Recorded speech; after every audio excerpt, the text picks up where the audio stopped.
আসসালামু আলাইকুম। কেমন আছেন সবাই? আমরা যে মহিলাদেরকে দিয়ে চাকরি করাই, এটা কতটুকু আমাদের লাভ হয়? পয়সা পাবেন, কিন্তু অনেক কিছু নষ্ট হয়ে যায়। যেমন এক নম্বরে, মহিলারা যদি চাকরি করে তাহলে তার পর্দা নষ্ট হয়ে যায়, কারণ সে সম্পূর্ণ পর্দা রেখে সে চাকরি করতে পারবে না। এটা একদম বাস্তব সত্য। স্বামীর হক আদায় তো হয়ে না, কারণ সারাদিন তো সে বাইরে থাকে। সমাজ অনেকখানি ধ্বংস হয়ে যায়, অনেকখানি নষ্ট হয় সমাজ।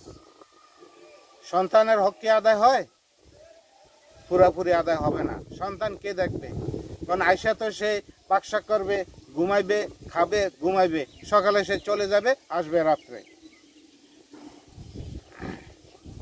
আর তার মধ্যে যে একটা নমনীয়তা, তার মধ্যে যে একটি মনে করেন ছোটতা, এবং তার মধ্যে যে একটা স্মেলিং, তার মধ্যে যে একটা খুব সুন্দর করে সে আমাদের সংসারটাকে দেখবে, এটা থাকে না। এটা কোনো চাকরিজীবী মহিলার দ্বারা আশা করা যায় না।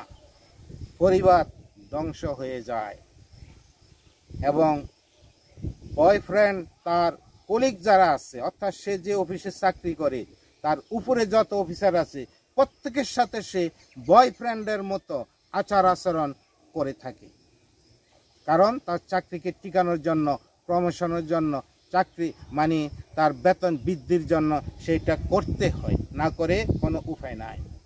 মনে মনে ভাবে, স্বামী চলে গেলে কি হবে? আমি অনেক টাকা বেতন পাই, আমি এস্টাবলিশড, আমি চাকরি করি, আমার টাকা পয়সার অভাব নাই। স্বামী থাক অথবা যাক, অর্থাৎ স্বামীর প্রতি তার অনেকখানি মায়া মহব্বত কমে যায়। তবে আমি সবার কথা বলছি না, অনেকের ক্ষেত্রে এটা হয়, বেশিরভাগ ক্ষেত্রে হয়।